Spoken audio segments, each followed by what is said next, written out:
ассалому алайкум дӯстон, хуш омадед ба шабакаи мо. дар ин навор оиди тозатарин ва муҳимтарин хабарҳо аз ҷаҳони ММА гап мезанем. лайкро зер кунед, мо бошем оғоз мекунем. тобови ҷангори вазни нимёна UFC Колби Ковингтон боварӣ дорад ки Ислам Махачев чемпион Ҷек Дела Маддаленаро шикаст медиҳад. биёед суханҳои Ковингтонро гӯш мекунем. ислам ҷангори вазни сабук аст. ба муҳориба зидди Маддалена ӯ каме майдатар мебарояд, аммо Махачев ҷангори ҳаматарафа аст. аз ҳамин сабаб агар ки ӯ Маддаленаро ба замин афтонида ва идора карда тавонад, пас ғалабаро ба даст оварда метавонад. шавқвар аз дидан ки фарқияти қадду қомат чӣ гуна нақш мебозанд. мутахассисон мегӯянд ки Махачев ғолиб мешавад ва ман бо суханҳои онҳо розиам, гуфтааст Ковингтон. рости дӯстон, ин бори аввал аст ки Колби Ковингтон оиди дастаи Ҳабиб Нурмагомедов суханҳои хуб гуфт ва бе ягон таъқир ва масхара фикрҳои худро баён кард. аз ин ҷо гуфта мешавад ки қарори баровардаи Ислам ба вазни нимёна баромадан ӯро қоил кард, чунки ӯ доимо мегуфт ки Ислам ва Ҳабиб метарсанд ки ба вазни мо бароянд. ва акнун вақте ки Ислам ин корро кард, Ковингтон ягон сухани пас нагуфт. ногуфта намонад ки муҳорибаи унвонӣ дар вазни 77 кг байни Ислам Махачев ва Ҷек Дела Маддалена рӯзи 16 ноябр дар турнири UFC 322 баргузор мегардад. шахсоне ки хунукзадагӣ доред, зуд пешоб мекунед, простатит ва дигар бемориҳои мардонагӣ доред, пас ширкати шифофармо ба шумо ин асали гиёҳӣ бо номи Паҳлавонро тавсия медиҳанд, ки ҳамаи ин мушкилиҳоро бартараф мекунад.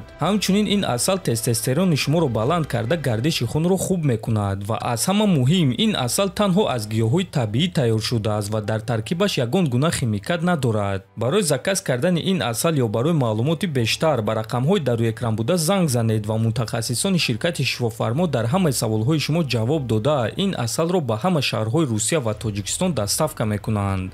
чемпиони вазни 61 кг UFC Мераб Двалишвили бо суханҳои Ҳабиб Нурмагомедов розӣ нест, ки Илия Топурия барои Арман рақиби осон шуда метавонад.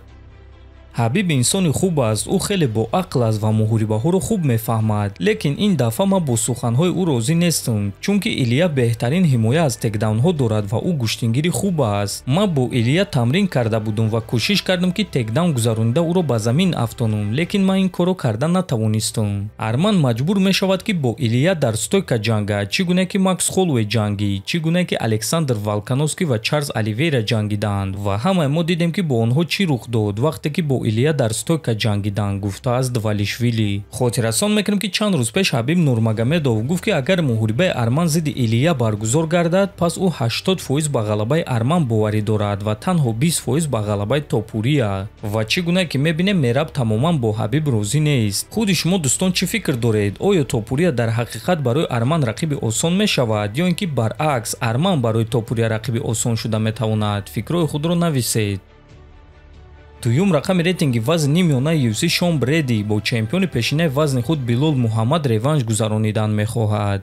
фикр мекунам ки муҳорибаи ман зидди Билол Муҳаммад беҳтарин вариант мешуд, чунки ӯ ягона касе ҳаст ки маро шикаст додааст. ӯ таърихи хуб дорад, ӯ якум рақами рейтинг аст, амма бошам дуюм рақами рейтинг. ӯ оиди муҳориба зидди Камару Усман гап зада истодааст, лекин ҳамаамон медонем ки Усман осеб дорад ва ягон кас намедонад ки кай ӯ боз ба октагон бармегардад. Билол Усманро ба муҳориба даъват карда истодааст. мегӯяд ки ба ӯ ин муҳорибаро пешниҳод карданд, лекин Камару дар шартнома имзо нагузошт. ана барои ҳамин ман чунин фикр дорам, чаро ки муҳорибаи моро бо Билол Муҳаммад ташкил накунанд. мо дар рейтинг бо ҳам наздикем. биёед ин муҳорибаро дар Мэдисон Сквер Гарден ташкил кунем, гуфтааст Бреди. хотиррасон мекунем ки Шон Бреди дуюм рақами рейтинги вазни нимёна буда рекорди 18-1 дорад, ки ҳамон ягона бохт дар муҳориба зидди Билол Муҳаммад рух дода буд. шон дар охирон муҳорибаи худ чемпиони пешина Леон Эдвардсро бо тариқи сабмишн шикаст дода буд. ана Билол Муҳаммад бошад дар охирон муҳорибаи худ зидди Ҷек Дела Маддалена шикаст хӯрд ва камарбанди чемпиониро аз даст дод. дар ҳамин ҷо дӯстон навори мо ба анҷом мерасад. фикру ақидаҳотонро нависед, ҳатман дар YouTube канали мо обуна шавед.